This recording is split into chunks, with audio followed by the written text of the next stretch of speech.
My name is Johnny Jackson. A lot of times I go by JJ. And I'm a fourth year doc student in EDL. And my focus particularly is study abroad and African American males who have studied in different countries. And that comes from my time living and working in South Korea. I lived there for 2 years and taught at a university there.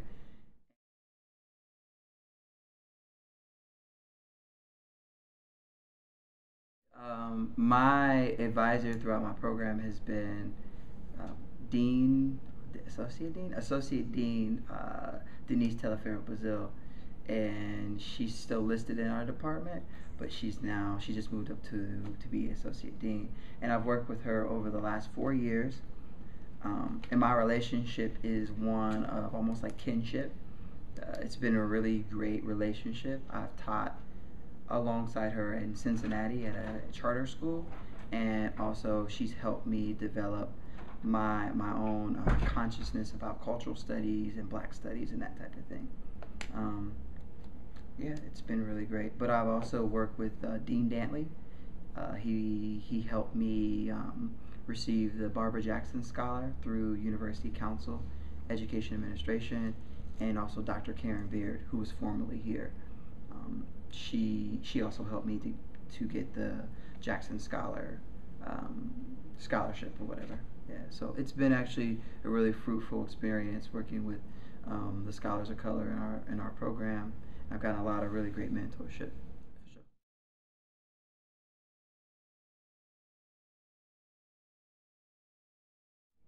This isn't my first go around at a university and understanding the structure. So I will go out and do and forget to tell my advisor at times. And I don't think that she necessarily likes that. She likes that I'm a self starter. But keeping your advisor, your mentor, in the know on everything that you're doing is very important, which I'm not good at. So I think that that's one thing that is very important.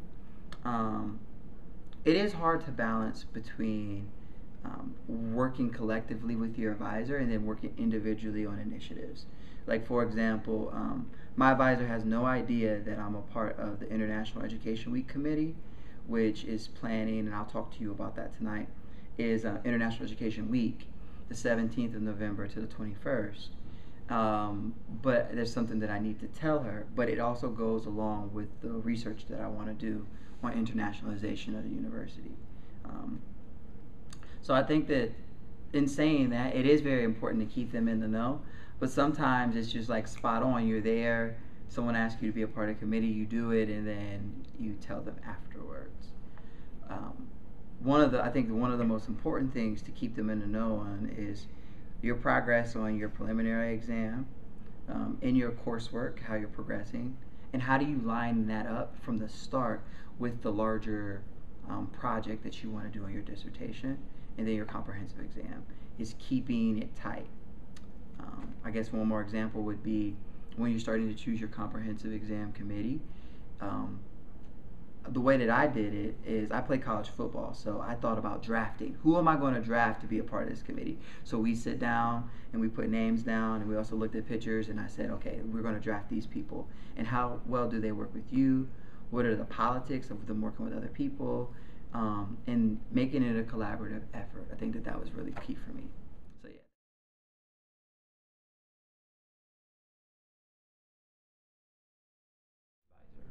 Oh, a couple times a week. But most of it wasn't talking about exams. It was like going to her office, and I really want to work interdisciplinary with study abroad and cultural studies. And she has a very strong foundation in black studies, black world studies, and cultural studies. So going to her office and taking books from there and talking about certain things that we're reading. Also, we did a reading group together, which was great. Not a listed class, but more of a reading group. So when it comes to me being like a black scholar and identifying as that, she's been really terrific in helping me shape some of my ideas. When it comes to more like the formalized, like this, I don't think that that is, and this is my own thoughts, is I don't really think that that's why she's my advisor as much as the larger goal of shaping me into the scholar that I want to be. So in order to get that, I sit down with like Dr. Lisa Weems, also Dr. Dominique Hill, and they kind of are the ones that like give me like the structure and say like, no, you need to apply for this. But that's just I know how I can work with certain scholars.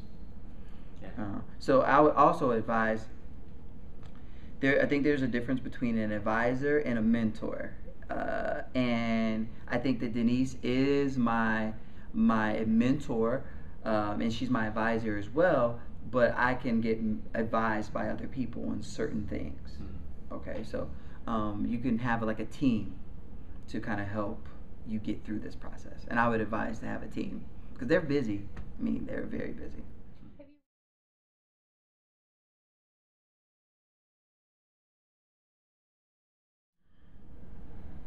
I would think that the one of the things that it has been an issue is I really want to teach in study abroad like education in a way. So I signed myself up to teach a course, not knowing that I'm kind of owned by EDL as a graduate student. So their ownership of me says that I need to teach in EDL first before I can teach anywhere else because they pay my assistantship. Um, so I said, hey, yeah, I'll come and teach next semester, and then I needed to step back, and the chair of our department needed me to write a petition to the graduate school and to the college and make sure all my advisors check off the advisor for my assistantship and that type of thing. So I have. Okay. I have, but it's been through my own wanting to do certain things. So there is the politics of the academy. You don't necessarily, I know as a graduate student, I don't necessarily own myself. If that makes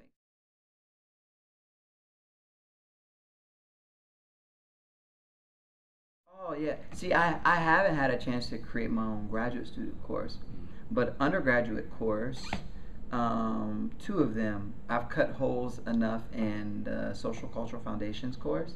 It used to be EDLs, but now it's been something of mine here lately because it is a urban teaching cohort class, and I cut enough holes in there for me to do some work. For example, my students, they listened to the Kendrick Lamar album this semester and listened and read that against some of our more traditional texts like Dewey and Nell Noddings and Dr. Richard Quantz. That way, once I'm out of here, I've had some curriculum restructuring experiences, and I've also created a course for high school called Tinkering with the Black Radical Imagination, which has been really great for me to do some curriculum work there.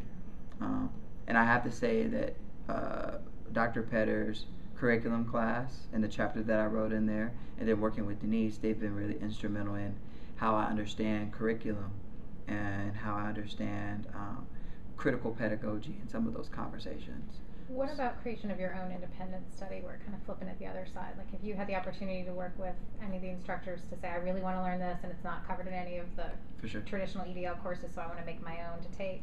Definitely. Two times. Actually, no, more than two times.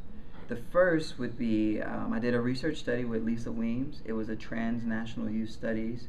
I'm really interested in transnational feminism. So she writes about transnational cultural studies and transnational feminism. So I had a chance to do research for her while collecting articles and helping her learn about how to do like a book manuscript because she's working on a book project. So I did that for a semester, but also I helped teach the transnational youth class. So I had that was a really great research opportunity. Also, I did a semester-long project on third grade black boys and how they respond to African American readers in the classroom. So there was a scholar, Anthony James. Yeah. So Anthony was doing a project, and I hopped on that project, and that was really great. And 3 times I've studied abroad since I've been here. Once in Japan, once in Thailand, and once in Brazil. And Denise has helped me like shape like what that means for my dissertation study. So yeah, I've had some really great opportunities since I've been at Miami to shape my own understanding of what I want to do when I'm out. Yeah.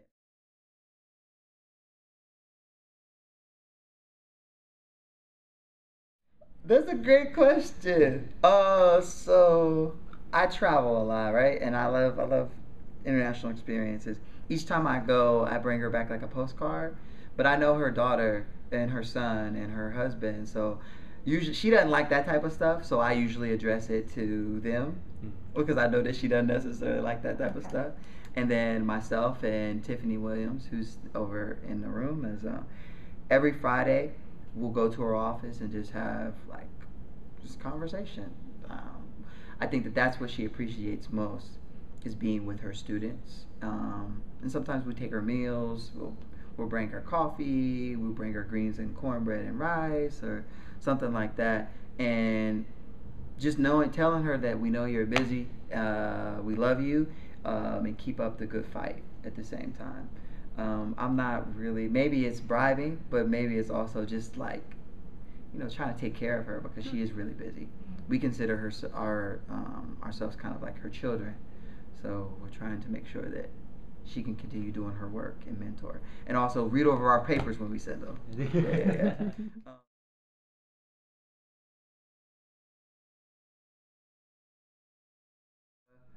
So through really good relationships with the global initiatives, I really talk up a lot Cheryl Young and her work.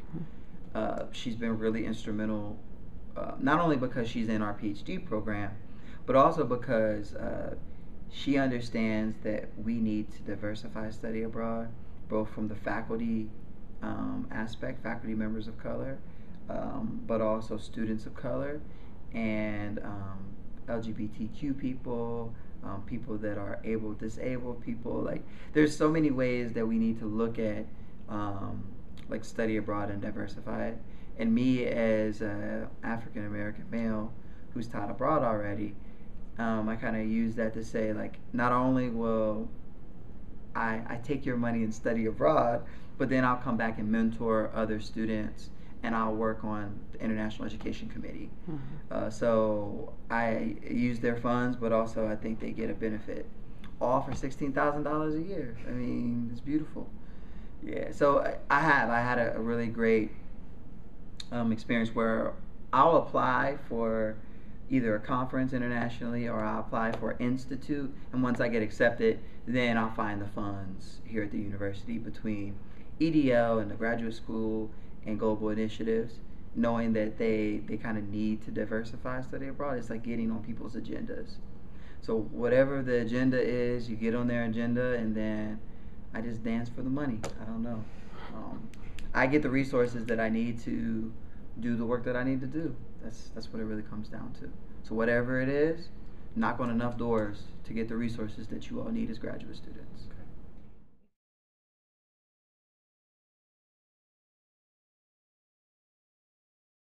Not wasted. I've spent a lot of time at conferences and talking to a lot of scholars and a lot of the resources here at Miami, trying to figure out who I am as a scholar and how do I fit, as I say, like into the constellations of study abroad, of international education, and like black studies in a way. So I've spent time just like talking to different people, and sometimes the conversations aren't helpful for this comprehensive exam or in this program, but later on it's going to help. Like, I'll give one example because I know we got to get back, is through the Jackson Scholar program. My Jackson Scholar mentor does not do any of the work that I want to do. She does work on case studies, and she's kind of off the map. She never goes to UCEA. So I never met her at UCA. I called her in her garden while her and her husband were doing gardening. We had a really great conversation about the politics of the academy and how to navigate that. That was what she gave me. She didn't give me things like helping me publish, but she was able to give me advice. So all the conversations, figure out what are the silver linings in the conversations or the resources that you're gathering or the experiences in classes, and take those silver linings with you. There's going to be a lot of bad advice that people give you. Take it for what it is.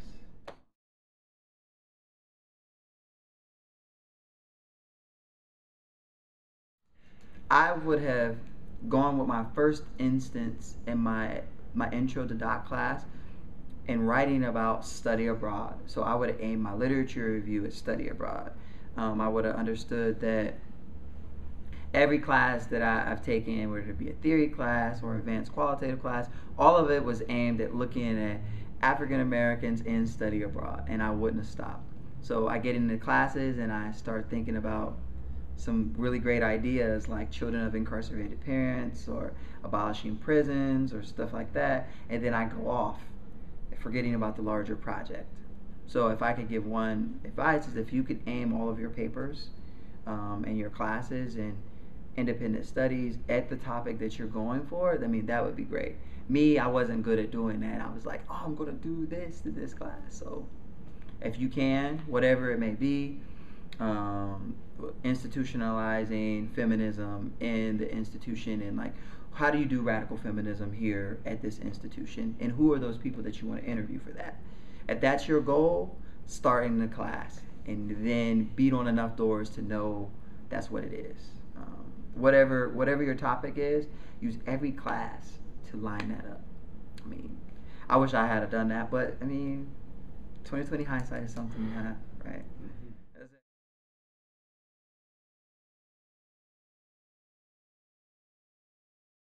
I mean, the one tip that I would give you all is, so in the spring I took my comprehensive exam for the first time, and I wrote more of an aesthetic piece. I wrote about 62 pages, and I wrote it the way that I kind of wanted to write it. Once my advisor gave me my questions, I kind of like thought about it, and I crafted something that I thought that was poetic in a way, but it wasn't along the lines of what her or the committee wanted. Okay. But that was fine because it was something that I felt strongly about, and it was important for me to do that. Well, we sit down and we talk, and she said, Jay, this isn't something that your committee is going to understand, number one. Number two, it's something that the comprehensive exam is supposed to set you up for your dissertation proposal. I don't think that this does that. So we sat down, we had a talk, and it was a really good talk, and then I just redid my comprehensive exam, and she really likes it. She's going to send it out to my committee.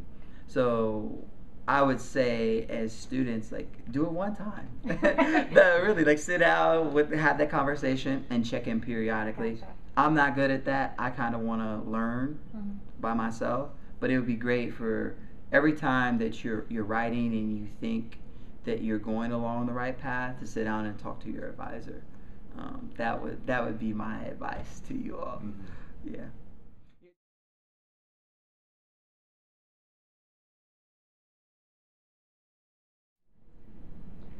Line up whatever your advocacy is, whatever your politics are, with your larger dissertation, comprehensive exam, and preliminary exam. So line those up as much as you can. See them as a constellation in the larger goal of who you are as a scholar. Your preliminary exam should spill over into your comprehensive exam. Your comprehensive exam should spill over to your dissertation. And your politics and your advocacy should all try to align. I know it's not going to happen that way, but if you can, do that, because it'll be a much easier process for you.